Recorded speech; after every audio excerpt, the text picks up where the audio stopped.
मैं हूं आलिया, आप देख रहे हैं ब्रेकिंग बैरियर्स। बेहद शुक्रिया कि आप मेरा प्रोग्राम देखते हैं। पाकिस्तान में आवाम के सर पर पेट्रोल का बम गिराया जा चुका है। बहुत ज़्यादा बढ़ा दी गई है पेट्रोल की प्राइस, 30 रुपीज़ पर लीटर। ये बेहद ज़्यादा है। एक आम citizen, common man, mango man, उनके लिए तो बहुत ज़्यादा ये एक बोझ है कि 30 रुपये। देखिए 20-25-30 रुपये की तो रोटी या नान आ जाता है। जो मोटरसाइकिल पे छोटे मोटे काम करने वाले लोग, वो ये सोचेंगे कि ये जो हम 30 रुपये ज़्यादा दे रहे हैं 1 लीटर पे, इससे तो हम रोटी या नान खरीद लेंगे। अब मसला ये कि अगर इस तरह सोचने पे आएँ तो फिर तो हाल ये है कि ये सोचें कि एक गरीब आदमी के तो ज़िंदा रहने का हाल ही नहीं है इस महंगाई के दौर में। इस दौर में जहाँ ये इंक्रीज़ की गई है, इसके पीछे भी कुछ यकीनन रीज़न्स हैं। देखिए, इसमें एक तो बात ये कि IMF की टॉक्स के बारे में जो ये कहा जा रहा है कि वो फेल हो गई, उसमें हुआ ये कि दोनों पार्टनर्स एग्रीमेंट पर नहीं पहुंच पाए, म्यूचुअल एग्रीमेंट नहीं हो सका। इसकी वजह ये कि IMF ये कह रहा है कि सब्सिडी कम करो, ख़त्म करो और प्राइसेस इंक्रीज़ करो। तो अब मिफ्ता इस्माइल फाइनेंस मिनिस्टर ने जो ये प्राइस इंक्रीज़ की, इससे ये पता चलता है कि IMF ने जो आगे उसको इंस्टॉलमेंट एक देनी है, एक किस्त उन्होंने देनी है पैसों की, उसके लिए ये किया जा रहा है। और इसमें एक और बात बड़ी अहम है, और वो ये है कि इसका मतलब ये है कि जो ये बात की जा रही है कि ये गवर्नमेंट सरेंडर कर देगी PTI के सामने इमरान खान के एक फस्तायत या उन्होंने जो अग्रेसिव एक स्टैंस ले रखा है उसके सामने, तो इससे तो नज़र नहीं आता ये कि ये हुकूमत सरेंडर करेगी, क्योंकि अब ये प्राइस इंक्रीज़ ना की जाती, कोई फ़ैसला कर लिया जाता कि बस छोड़ें ये जो कुछ हो रहा है। क्योंकि इमरान खान जब आए तो ऐसा हो नहीं सकता। इमरान खान ने जो कुछ किया है ना, ऐसा नहीं हो सकता कि उनके पीछे कुछ ना हो या उनके पीछे कोई ना हो।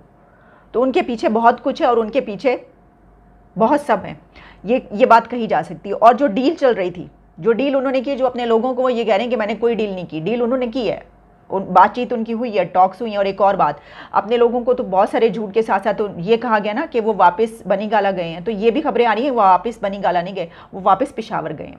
क्योंकि ये भी कुछ तज्जिए किए जा रहे थे कि जनाब वो वापस इसलिए पेशावर गए हैं क्योंकि उनको ट्रस्ट नहीं है कि गो के उनका साथ दिया जा रहा है भरपूर तरीके से। उन्होंने ऐसा नुकड़े लगाया इदारों को, इस्टेब्लिशमेंट से लेकर और अदालतों तक, दीवार में चुन दिया है। दीवार के साथ लगाया नहीं इमरान खान ने, दीवार में चुन दिया इन सबको। तो वो बिल्कुल मुंह पे उंगली रख के सब बैठे हुए हैं। तो आप देखिए ना कि इसी वजह से तो आप देख नहीं रहे कितने ज़बरदस्त फैसले आ रहे हैं हमारे मुल्क में। तो वो पेशावर गए, और पेशावर इसलिए गए कि सब ठीक है साथ दे रहे हैं, लेकिन कोई पता नहीं किस वक्त गिरफ्तारी करने के लिए टपक पड़े कोई। इमरान खान के ख़िलाफ़ FIRs कट चुकी हैं लाहौर में और कराची में। इमरान खान, इमरान इस्माइल, असद उमर और 100 से ज़्यादा लोग हैं जिनके खिलाफ़ FIRs कटी हैं। वो जो सुप्रीम कोर्ट से तो उनको हरी झंडी दिखा दी गई, उन्होंने कहा भाई आप लाडला बिल्कुल सेफ रहा। लेकिन यहाँ पर FIRs कट चुकी हैं और कहा गया है कि इन्होंने इस्लामाबाद में जो जलाओ घेराव किया है और जितनी बर्बादी लगाई है, भाई मेट्रो स्टेशन को आग लगा दी वहाँ पर, उसकी फुटेजेस आई हैं कि मेट्रो स्टेशन को आग लगा दी। दिस इज़ अनबिलीवेबल कि आप ये क्या है।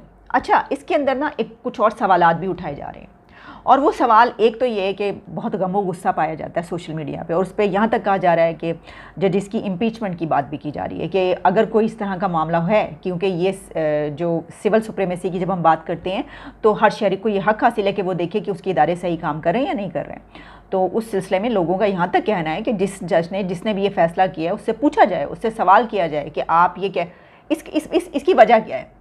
इसकी वजह यह है कि देखिए, सोचिए, अगर एक आम आदमी, कॉमन सिटीज़न, मैंगो मैन, वो इसमें से 100 में से जो हुआ है काम, उसमें से अगर 1% का भी हाफ कर लीजिए, 1% का भी 1%, वो कोई वहाँ पे जाके जलाओ घेराव कर ले सही, उसको तो पहले आके जो फेंडी लगाएंगे, जो उसके ऊपर लाठियाँ पड़ेंगी, फिर उसको उठा के ले जाएंगे, फिर उसको वहाँ पे सज़ा दी जाएगी, मुकदमा चलेगा और फ़ाइन भी किया जाएगा और उसको जेलें भी काटना पड़ेंगी। ऐसा ही है ना। अगर एक आम आदमी के साथ ये है तो फिर एक फॉर्मर प्राइम मिनिस्टर के साथ इसका मतलब है आप कोई और सलूक कर रहे हैं। अच्छा, इसको इस तरह भी चलें, आप आम आदमी, मैंगो मैन की यहाँ पे क्या औकात। पैसे तो गर्मियाँ आ गई हैं तो मैंगो की बहुत ज़्यादा औकात हो चुकी है। आपको पता ही है कि इन कंट्रीज़ में कितना ज़्यादा जो है वो मैंगो का वो किया जाता है। चले हम किसी और तरफ जब निकल गए, लेकिन हम इसको कंपैरिजन कर लेते हैं कि आम आदमी से नहीं करते, हम इसको करते हैं, कंपेयर किया जा रहा है हम इमरान खान को किससे, साद रिजवी, जो कि खादिम रिजवी के बेटे हैं, TLP का सरबराह। आपको याद है कि जब धरना हुआ था उनका, जब उन्होंने ये तोड़फोड़ की थी लाहौर में और इस्लामाबाद में, जब उन्होंने जलाओ घेराव किया था, जो पब्लिक प्रॉपर्टी है उसको तोड़ा था, ये सब कुछ हुआ था, उस वक्त किसकी गवर्नमेंट थी। अभी जो कुछ दिन पहले हुआ पीटीआई की। इमरान खान प्राइम मिनिस्टर थे और फवाद चौधरी ने उस वक्त ये कहा था कि ये इंडियन एजेंट है। टीएलपी को इंडियन एजेंट कह दिया था फवाद चौधरी ने। उनको मारे भी लगाई थी, उनको जेलों में डाला था और उनको सजाएं भी हुई थी। तो यही काम इमरान खान और उनकी पार्टी ने किया। कोई मुजरिम है इस कौम के, जिस तरह की हम कोई गद्दारी कर रहे हैं कौम से, इस तरह की इन्होंने क्रैकडाउन किया कल। एंड जनाब ऑपरेशन शुरू किया जैसे सब तो बड़े गद्दार लबैक वाले। हाँ जी, हाँ चलो साढ़े नाल तो तुसी जेड़े ज्यादतियां कीतियां ये दुनिया ते भी तुसी भुगतना है। एक इमरान खान एक पॉलिटिकल पार्टी के सरबराह हैं, साद रिजवी एक मजहबी पार्टी के सरबराह हैं, ये सिमिलैरिटी नहीं है। तो इस वजह से, सिर्फ इस वजह से क्या हम ये कहें कि नहीं उनके साथ ये सलूक होगा और उनके साथ ये सलूक नहीं होगा? और हुकूमत ना छोड़ने का फ़ायदा उनको ये हो रहा है कि उन्होंने कुछ अमेंडमेंट्स कर डाली हैं। खान साहब ने अपने दौर में अमेंडमेंट्स की थी ईवीएम मशीन्स, एक तो ये बात, दूसरा ये कि ओवरसीज़ पाकिस्तानीज़, तो ओवरसीज़ पाकिस्तानी शायद अब आगे वोट ना डाल सकें। नैब में जो अमेंडमेंट्स की गई उसमें वैसे तो बड़ी तफसील से हैं वो अमेंडमेंट्स, लेकिन एक उसमें यह है कि 3 साल तक एक रहेगा उसका चेयरमैन नैब का और वो दोबारा नहीं बन सकता। और ये भी जो कि बहुत अहम है कि अगर आपके पास सॉलिड प्रूफ नहीं है, इनफ एविडेंस नहीं है, तो आप किसी के खिलाफ कार्रवाई नहीं कर सकते। वेल एंड गुड, बहुत अच्छी बात, वेल डन, ये ऐसा ही होना चाहिए था। और इसकी एक और शिक मैं देख रही थी, वो ये नज़र आ रही थी कि जो तरक्याती काम हैं, डेवलपमेंट्स जो हैं, उसके दौरान आप उसमें कोई उनकी अमल दखल नहीं होगा कि उसमें वो अपना केस लेकर पहुँचे। कुछ और भी बहुत सारी हैं। तो इमरान खान को के लिए एक ये सेटबैक है, जहाँ ये वहीं पर एक तरफ तो इमरान खान वेस्ट के ख़िलाफ़ हैं और एंटी अमेरिका एक कैंपेन चला रहे हैं, वहीं पर जब जलसे के दौरान जो वो कल जलसा कर रहे थे या जो भी प्रोटेस्ट था उस दौरान लोगों ने अमेरिका मुर्दाबाद के जब नारे लगाने शुरू किए तो इमरान खान घबरा गए और उन्होंने उनको मना किया कि अमेरिका मुर्दाबाद का नारा ना लगाओ। ज़रा ये देख लीजिए वीडियो। ठीक है, अच्छा ओके, ठीक है, अच्छा दे रहे हैं।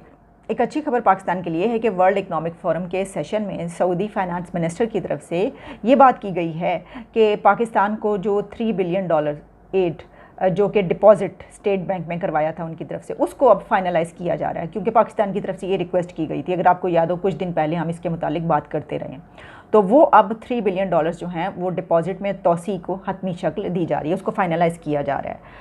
थोड़ा सा हम निकलते हैं बाहर ज़रा पाकिस्तान से, और हम 2 ख़बरें इस वक्त मेरे पास मौजूद हैं, उसके ऊपर बात कर लेते हैं। एक तो अफ़गानिस्तान की ख़वातीन के हवाले से बात करनी, काफ़ी दिन से उसके ऊपर बात नहीं हुई, हमने पहले इसके ऊपर बहुत प्रोग्राम्स किए।